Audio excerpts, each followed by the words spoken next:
മാതാപിതാക്കൾ അവരുടെ കുഞ്ഞുങ്ങളെ കൂടി ചേർത്ത് വെച്ചാണ് പ്രാർത്ഥിക്കുന്നത്, അനുഗ്രഹമാക്കി മാറ്റുന്നത്.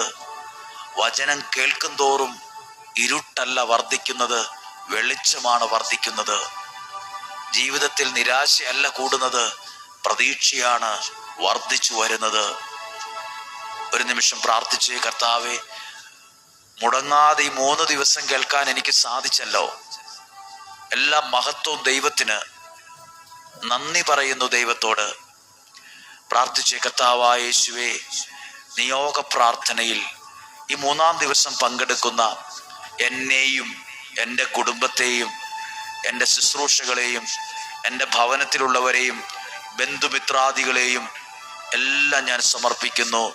തിരുരക്തത്താൽ അവരെ വിശുദ്ധീകരിക്കണമേ കർത്താവ്. എൻ്റെ വീടിനെ വിശുദ്ധീകരിക്കണമേ, എൻ്റെ സാഹചര്യങ്ങളെ വിശുദ്ധീകരിക്കണമേ, എൻ്റെ തലമുറയെ വിശുദ്ധീകരിക്കണമേ, എൻ്റെ ദേശത്തെ വിശുദ്ധീകരിക്കണമേ.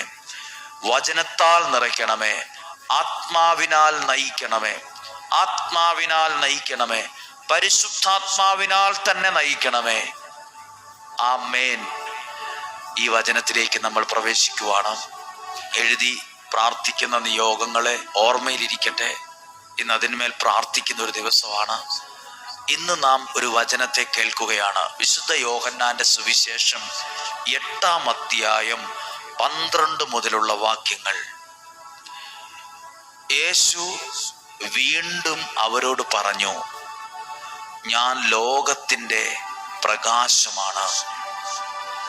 എന്നെ അനുഗമിക്കുന്നവൻ ഒരിക്കലും അന്ധകാരത്തിൽ നടക്കുകയില്ല, അവന് ജീവന്റെ പ്രകാശം ഉണ്ടായിരിക്കും. നിങ്ങളൊരു വാക്ക് കേട്ടോ, ജീവന്റെ പ്രകാശം ഉണ്ടായിരിക്കും. ദൈവവചനത്തിലൂടെ നിങ്ങളിലേക്ക് പകരപ്പെടുന്നത്, പ്രസരിക്കുന്നത് ജീവന്റെ പ്രകാശമാണ്. ജീവന്റെ പ്രകാശം ഉണ്ടായിരിക്കും.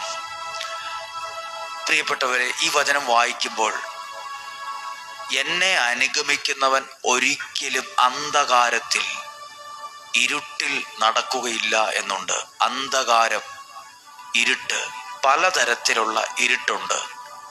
പലതരത്തിലുള്ള ഇരുട്ടുണ്ട്. നമ്മൾ രാത്രിയിലെ ആ ഇരുട്ടിനെ കുറിച്ചല്ല, ജീവിതത്തിൽ ബാധിക്കുന്ന ഇരുട്ടുണ്ട്. ജീവിതത്തിൽ ബാധിക്കുന്ന ഇരുട്ട്, സ്വഭാവത്തിൽ ബാധിച്ച ഇരുട്ടുണ്ട്, ബന്ധങ്ങളിൽ വ്യാപിക്കുന്ന ഇരുട്ടുണ്ട്, കുടുംബങ്ങളിൽ വ്യാപിക്കുന്ന ഇരുട്ടുണ്ട്, മനസ്സിൽ കയറിക്കൂടുന്ന ഇരുട്ടുണ്ട്, ബിസിനസ്സിൽ ഒക്കെ വ്യാപിക്കുന്ന ഇരുട്ടുണ്ട്.